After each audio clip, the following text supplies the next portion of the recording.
Señoras y señores, muy buenos días, amable teleaudiencia de Emigrados Televisión que se emite desde Bilbao, Euskal Herria, con el apoyo técnico de Amaya y la realización de diversas comunicaciones. Les saluda Eliezer Jiménez Julio. Hoy, a nuestras espaldas está la Organización Mundial de la Propiedad Intelectual aquí en Ginebra, Suiza.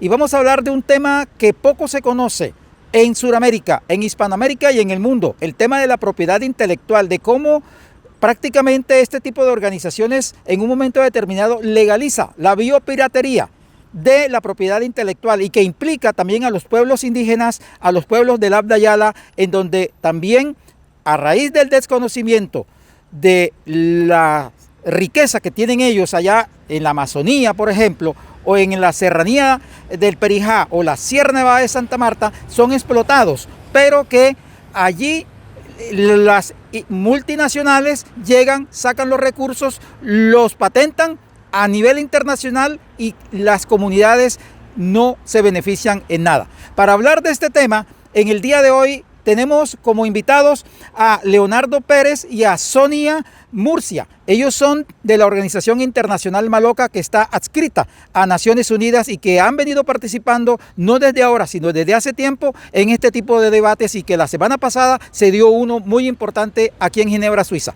Bienvenidas y bienvenidos a Panorama. Eliezer Jiménez Julio, hoy desde Ginebra, Suiza.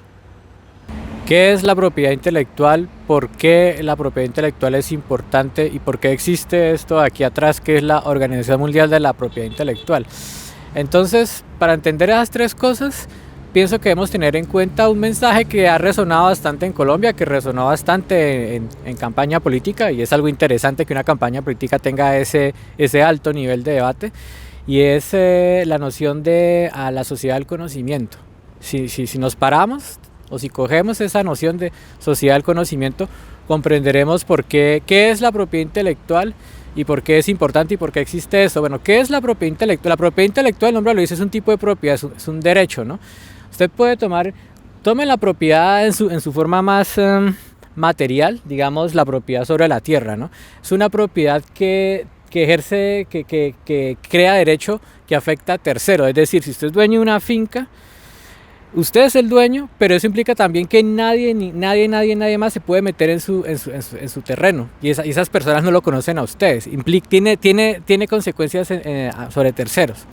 La propiedad intelectual es eso, es un derecho que tiene consecuencias sobre terceros, y la tierra en este caso es la idea original, la innovación, la patente, por ejemplo. Eso es la propiedad intelectual, y la idea es proteger a los creadores, no solo de patentes, sino también de libros, por ejemplo, o de música, o a los artistas, que los artistas puedan tener royalties por la canción que componen o por el libro que escriben.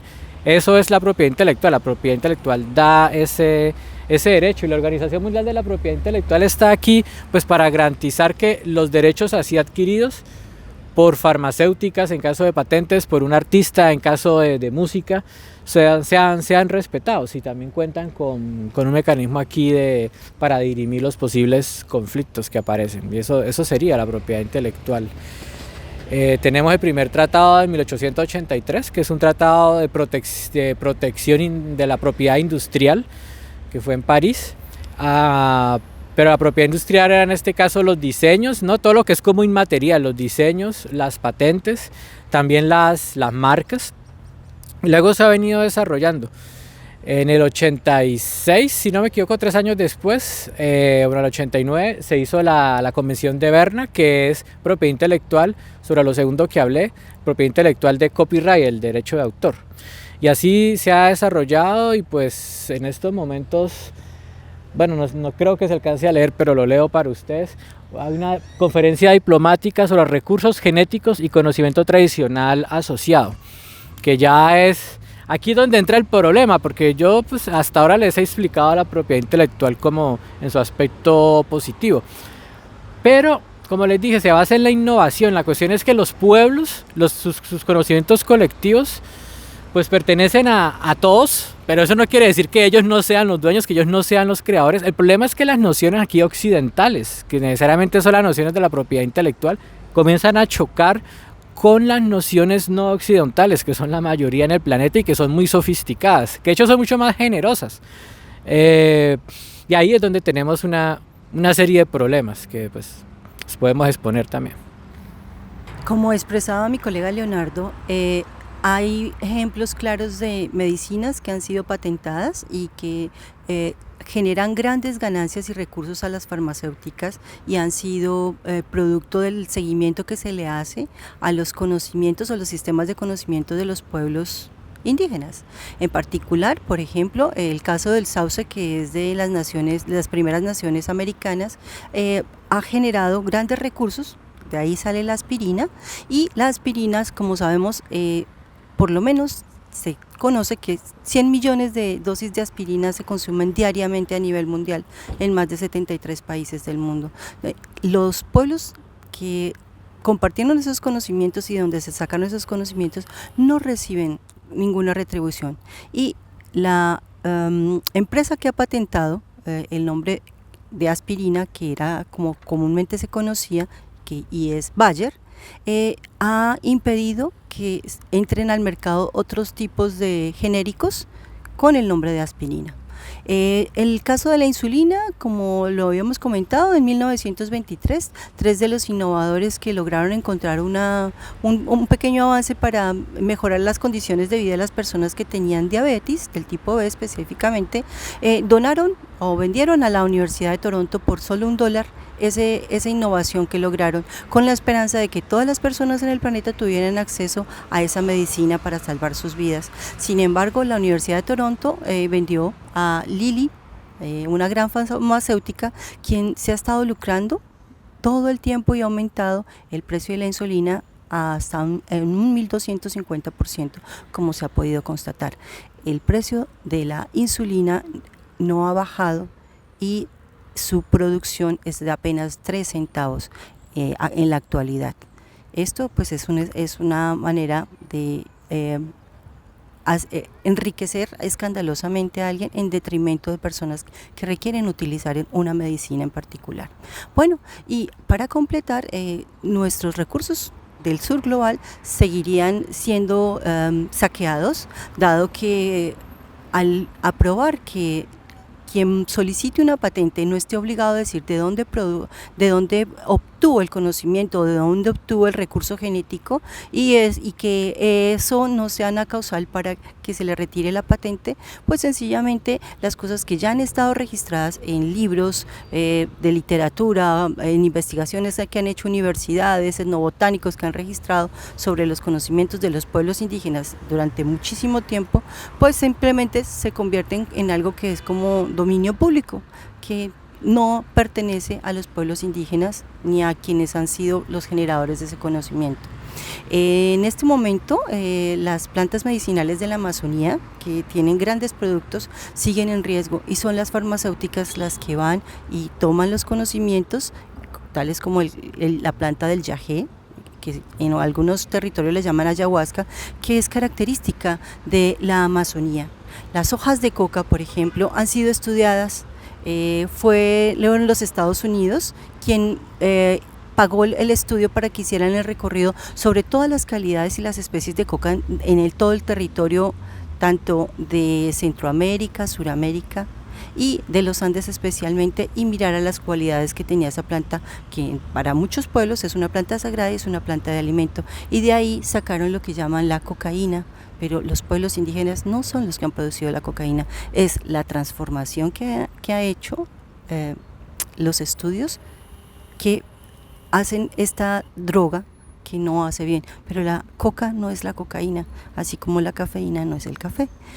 Muchísimas gracias, y esperamos que podamos hacer algo al respecto para evitar que siga el saqueo de nuestros recursos, y que lo que ya nos han tomado de manera indebida pueda servirnos para cancelar, por ejemplo, la deuda del sur global, si continuamos compartiendo los conocimientos para mirar cómo hacemos frente al cambio climático. De hecho, los pueblos indígenas tienen prácticas y que podrían compartir y podrían ser beneficiosas, pero requerimos que se nos garantice el beneficio, en primer lugar. En segundo lugar, a los pueblos indígenas de todo el sur global les recomiendo impedir el acceso a personas que no pertenecen a los territorios, no brindar información sobre nuestros recursos genéticos y nuestros sistemas de conocimientos. Asimismo, continuar guardando el secreto. Eso es la única medida de protección de nuestros conocimientos y sistemas de conocimiento. Muchas gracias. Nuestra labor como Maloca Internacional, como organización no gubernamental aquí en la Organización Mundial de la Propiedad Intelectual OMPI, ha sido hacer resonar el mensaje del presidente Gustavo Petro, el mensaje que él ya ha expuesto en Múnich, en otros foros internacionales, acerca de la cancelación de deuda a cambio de acción climática. En nuestro caso aquí en la Organización Mundial de la Propiedad Intelectual, pues les hemos recordado que, por ejemplo, la papa o el maíz, esos son recursos genéticos, ¿sí? que ayudaron a Europa a no morir de hambre en todos estos siglos. Y pues por eso no hay retroactividad, como se dice en derecho, ¿no? Ahora se aprobó un convenio sobre propiedad intelectual, pero ¿qué ha pasado con todos esos recursos genéticos? Le he nombrado dos, pero ¿qué ha pasado con el tabaco también, que es otro recurso genético? ¿Y qué ha pasado con los recursos genéticos que sacaron durante la Segunda Guerra Mundial? ¿O qué pasó con el caucho? Porque el caucho, ustedes me dirán, bueno, el caucho es sintético, sí, pero había un árbol primero que estaba allá en la Amazonía, se sacaba el caucho natural y luego a partir de ahí se hizo el caucho sintético. Está basado en un recurso genético y además en un conocimiento tradicional, porque eran los indígenas los que habían identificado ya ese árbol. Entonces, que todos esos recursos han generado muchísimo dinero, del cual el Sur Global solo ha visto el humo y el sabor amargo de la biopiratería, como dijimos aquí adentro. Nosotros lo que decimos es, mira, todas esas riquezas que se han robado deberían tenerlas en cuenta para cancelar la deuda del Sur Global, porque la deuda la tienen ellos con nosotros, por todo lo que nos han robado, y así dejarnos las manos libres para poder hacer frente a los desafíos del siglo, de este siglo, a los desafíos multilaterales como son el cambio climático. Esto solo comienza, ya vemos lo que pasó en Brasil, eso va a seguir pasando, eso implica movilización de recursos públicos, movilización del Estado, y unos estados sobreendeudados no van a poder hacer frente a eso. Entonces necesitamos tener las manos libres para hacer frente a estos desafíos que al final son ecológicos y al final son también políticos. Bueno, como comentaba mi compañero, una de las cosas muy importantes es tener presente el lobby que hacen las compañías farmacéuticas para evitar que se aprueben la entrada de genéricos que permitirían bajar los costos de algunas medicinas originadas en plantas conocidas por los pueblos indígenas. Esta es una práctica que es común, desafortunadamente se sigue presentando. Dentro de los problemas que tenemos, por ejemplo en el caso colombiano, en la Amazonía colombiana tenemos el aceite de Sacha Inchi, que ya está patentado aquí en Suiza. Eso proviene de pueblos indígenas que compartieron sus conocimientos y sus sistemas de conocimientos. En el caso de otras plantas medicinales que provienen de la Amazonía, no solo de la parte colombiana, la cual tiene una característica muy especial, y es en el Piedemonte amazónico, es un ecosistema muy particular y tiene plantas que son únicas en la Amazonía. Estos recursos están peligrando si los pueblos indígenas continuamos permitiendo la entrada de no botánicos, investigadores o diferentes entes que van a investigar y toman nuestros conocimientos, nuestros sistemas de conocimientos, sin reconocer de dónde han obtenido esos recursos genéticos, con o sin nuestro consentimiento previo, libre e informado. Recomendamos que el Estado colombiano esté pendiente de seguir liderando al Sur Global para hacer que los recursos que han sido expropiados o tomados de manera inapropiada durante muchísimo tiempo y que ya están registrados en libros, en literatura científica y todo, hagan el reconocimiento que merecemos por ser los poseedores y los protectores y quienes han cuidado esa diversidad que aún está presente en los territorios. Como lo habíamos expresado, el 22 de mayo celebraron el Día Internacional de la Biodiversidad y el Sur Global tiene gran parte de la biodiversidad del planeta y en particular el 80% de la biodiversidad se encuentra en territorio de los pueblos indígenas.